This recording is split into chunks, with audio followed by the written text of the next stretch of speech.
go. Hi, welcome to the Center for Sacramento History.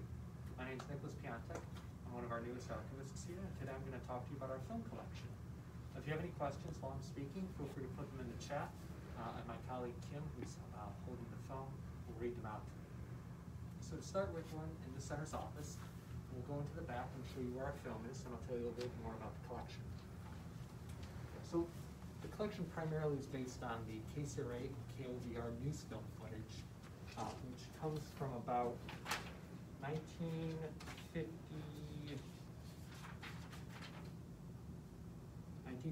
to 1982. In the greater Sacramento region, we have a considerable amount of important and normal daily activities that are captured on film. So we have Governor Reagan considerably shown, along with other Golden State Killer footage, that's been especially popular recently in the HBO documentary, which actually licensed a lot of our footage. So we're going to walk back this way. We have mobile storage here on my right, and the film is down here, and I'll talk a little bit about how it's stored. When we inherited the film from the donating channels, they brought to us a lot of metal canisters, and for preservation, that's not ideal.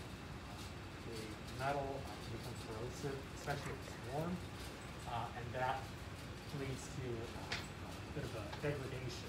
I've got a couple examples here I'll show you as we get into the film lab how the film degrades.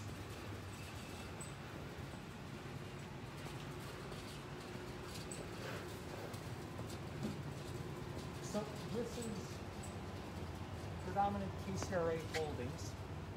You can see how this entire side of the aisle is all KCRA footage.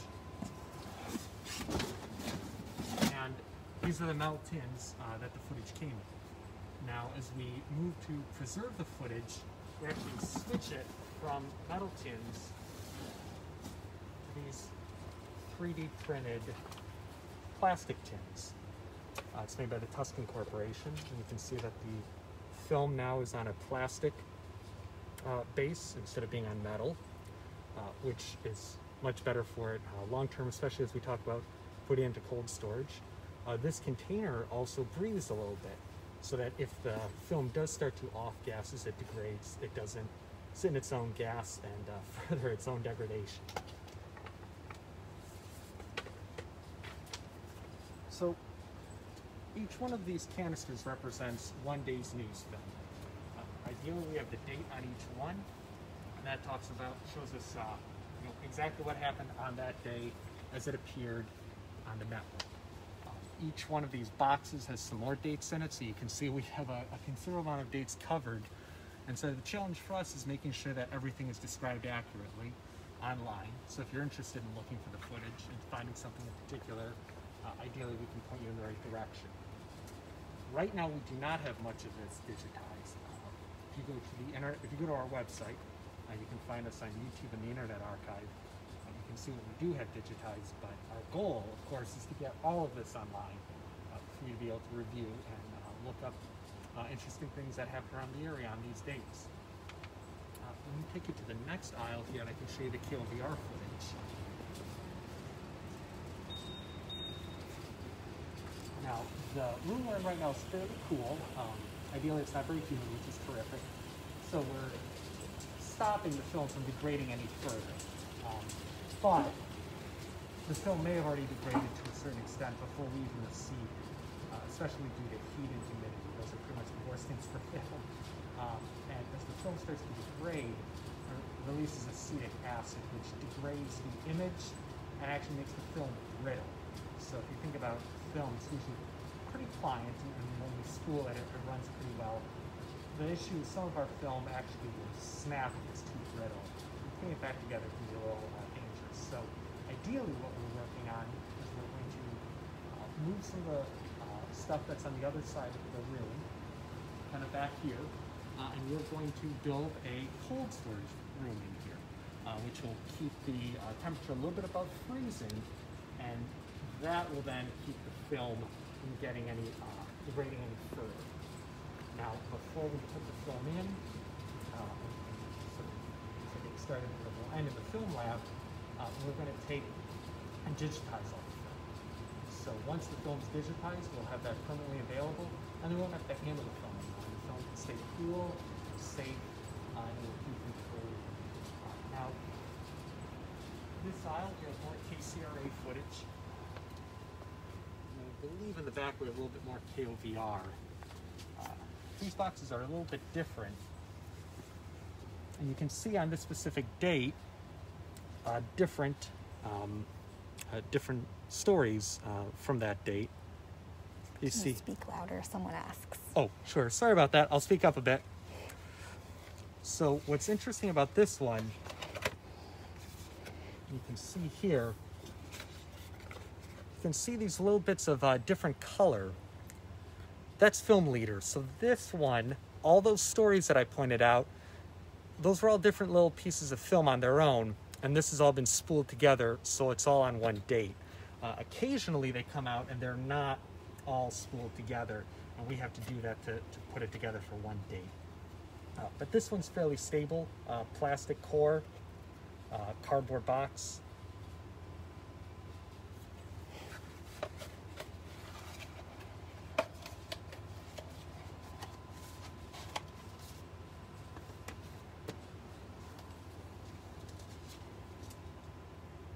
So let's walk back here a little bit too. All of these are dated and numbered, so we have a nice sense of order with them, and we can look at all the stories.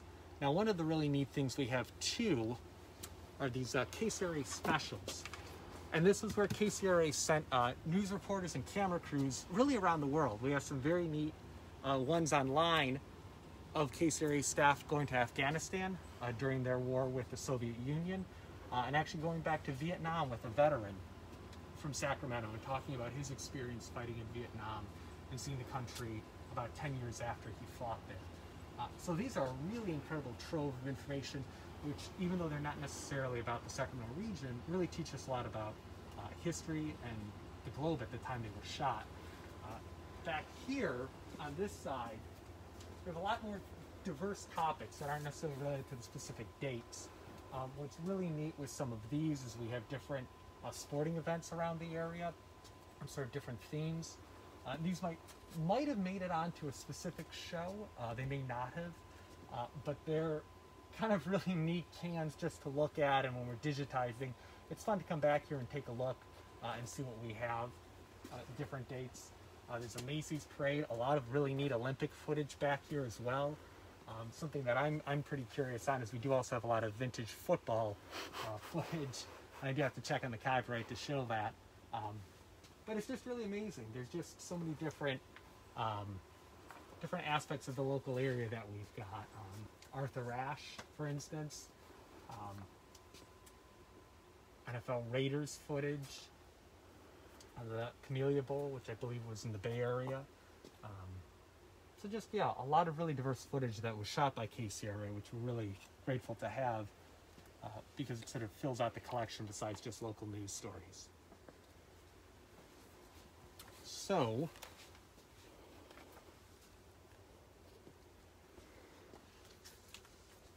up here as well, we also have commercials that were shot for KCRA.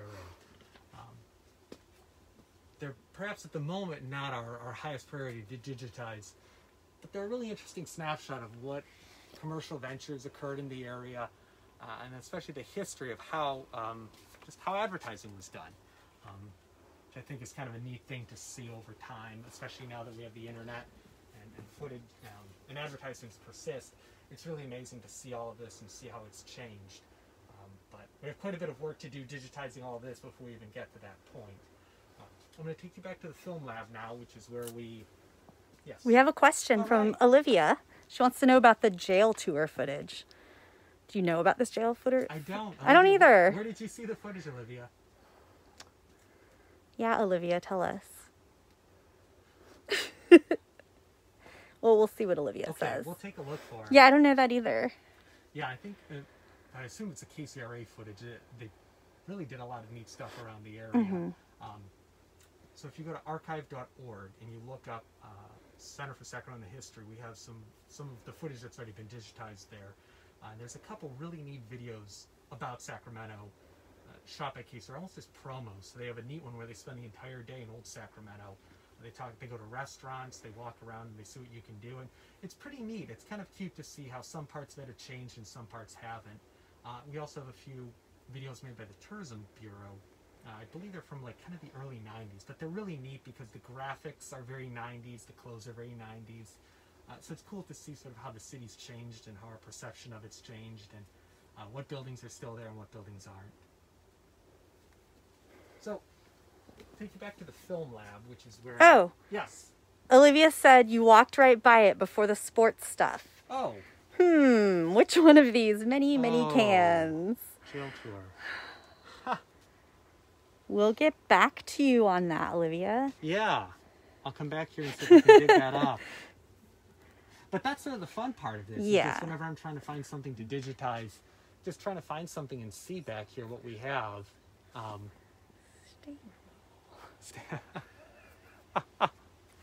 Oh, Vacaville Prison? Was that it? Wait, where'd it go?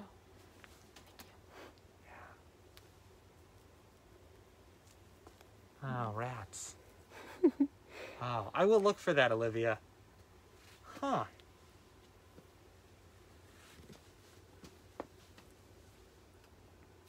Actually, one of the things I find really fun is we have a few of these old pig bowl footage, which was the Sacramento City Police Department against the Sacramento County Sheriffs in a football game every year. All right, we'll look for it, Okay. Olivia, after this. We'll dig for it. So the film room we have in the back, it's a little bit cooler for us. We've got a nice wall-mounted air conditioner, but that's where we'll drag this footage, splice it together into one reel, and then digitize it. So for a long time, the center was using really what was actually a normal film projector, and I'll show it to you. It's really neat. It's a normal film projector, but instead of projecting, it actually has a camera capture, and I'll show you how that one works. But recently, we've been able to digitize a lot more footage, especially with the Gold State Killer trial. We've been able to license footage. The licensing helps us pay for the new film scanner we have. In fact, both of these pallets are those blue film canisters because we can't put any of the metal canisters into our cold storage facility.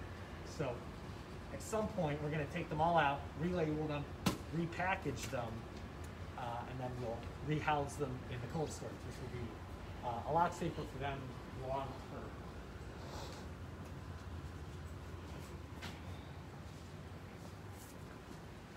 Now, if you visit our website or you go to the Online Archive of California, you can see our finding aids. So if you look up KCRA, that's in 3 finding aids, and the KOVR footage is in 1. Now, the finding aids usually will have a date and some very just bland information, very simple. This is the KOVR dailies. This is what we inherited from them with the donation. It's actually a card catalog, and then each day, now when I get it out of order, this has a date when it was shot, and then it's just got that little blurb. And that's all we'll end up having for it. So it really helps to try to explain what was shot that day, but also it's a little bland. So we try to figure out what we have and write it up a little bit more. But this is what we go through. We take all of this information and put it online to help people find what the footage looks like. So this is the film room. You can see we have just a lot of footage sitting around, a lot of files that we inherited from KCRA and KOVR about what's on the footage. But the exciting part really sort of starts here with the film splicer. So if we take a bunch of daily footage that we know was shot on a specific date and aired, we'll take all the little bits of film clips and we'll spool it together. We use this tape to tape the film together so that it all runs smoothly. We have leader. We use white because it very obviously delineates between each episode, or each segment, excuse me. So this is our old scanner right here. You can see it looks pretty much like a normal projector, except this part is connected to the computer. So I'll turn it on. This was some footage from the US Navy. And what I want to highlight with this too, besides the fact that it's really cool footage, is that it's degraded. And you're going to see it's actually pretty pink on the screen here. So this is our video capture software. And you can see that we've got wires that run from the scanner right into the computer through the USB. So I'll just start record. So you can see this is a very loud machine. And you can see how pink the footage is. Sort of how much it's degraded from what would have been a pretty normal looking film. You know, we've got the hulk of a ship here. That's really incredibly pink. It's really kind of gone on it.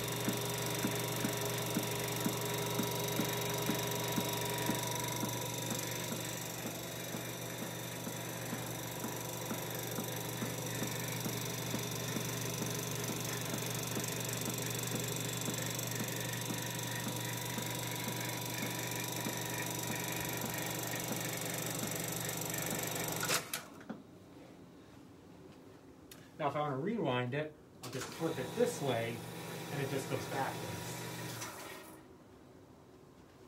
So this is what we were working on before, and for what it is, it does a terrific job. It's actually pretty simple to spool. There's actually a couple pieces of plastic. I can just cover this up with. It's easier to spool without the plastic, so we usually take it off, but that's part of why it's so loud.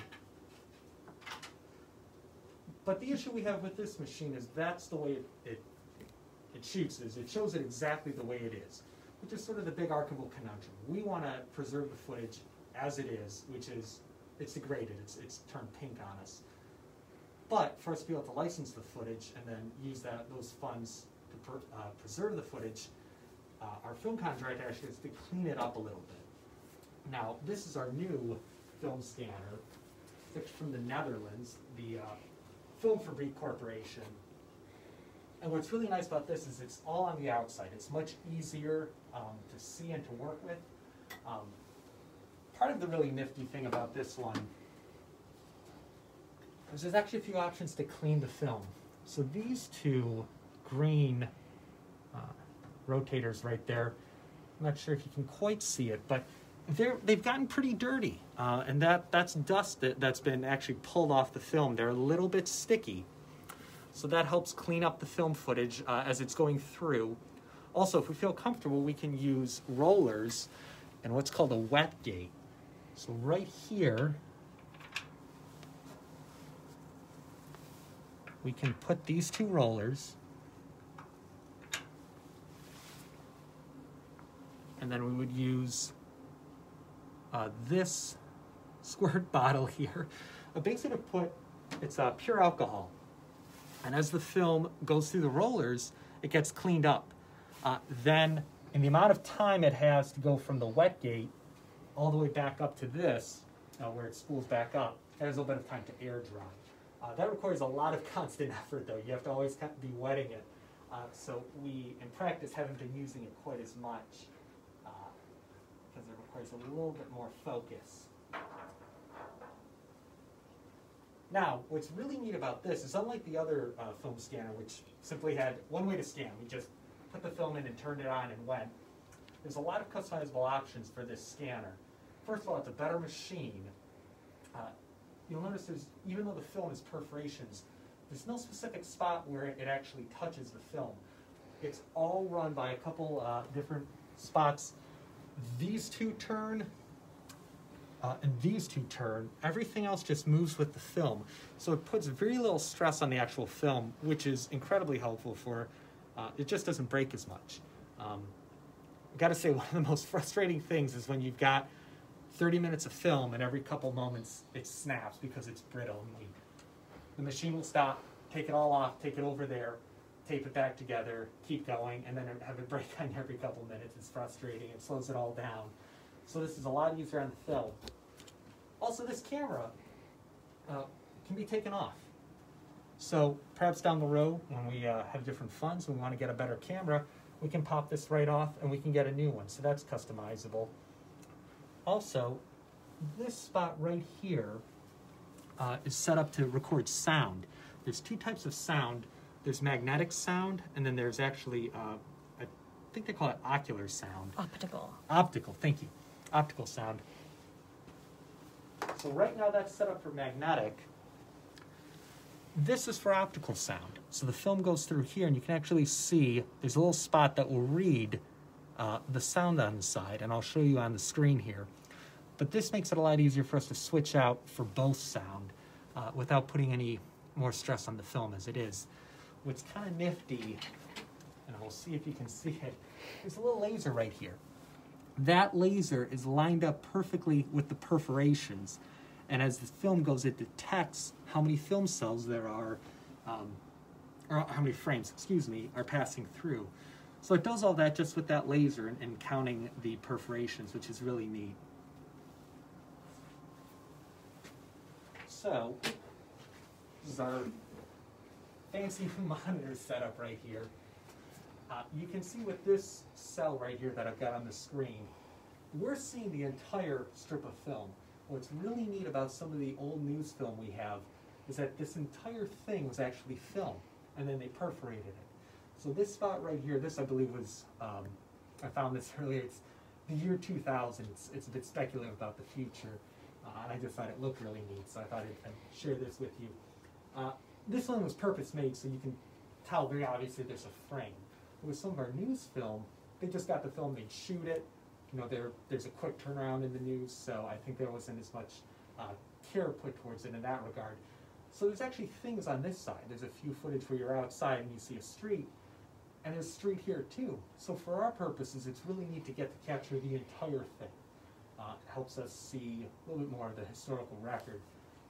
The old scanner couldn't do that, but this one, because I can move the camera back and forth, I can capture this entire thing. Also, you'll see as the film plays, this is the optical sound. So this is actually going to move in and out, and it's very cool to watch. If this was magnetic, it'd just be black. You'd see that. Now, over here are some more complicated settings, which we can play with the color correction. So we can scan this both as it is, and we can actually clean it up a bit. With the pink footage I showed you over on the other scanner, I was able to actually get that pretty much back to normal. It's a little bit sepia, but it makes way more sense. And when you look at it, it makes sense to see a sepia-colored ship instead of that like really pink one. So let me show you how this runs.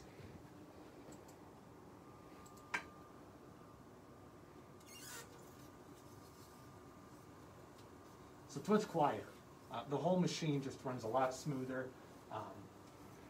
It's easier to see, but you can see how the optical sound moves in and out there. You can see there's still a little bit of marks on it.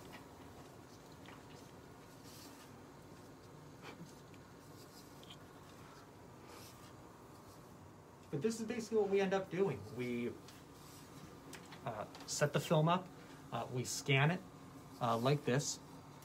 We're scanning it at 24 frames per second. So there's a possibility we can scan it a smidge faster, that I could speed this up, because right now it's playing live as it would have played, just for scanning purposes, and then have the computer re-render it a little bit slower, because we have a lot of film to scan. But pretty much we can just set it, let it scan, and then store it. We've got some really terrific people in City IT who are helping us with storage, because this footage, you can't tell because of what the film is, but it's actually being shot in HD. So it'll really look terrific, and ideally that's not only so that the film looks as good as it possibly can, but that we never want to have to come back to it. So if it looks perfect, then going forward in 20 or 30 years, we'll have this film that'll look great, and we won't have to worry about rescanning it and bothering it. It can sit in the cold storage room around freezing. We won't have to bother the film further.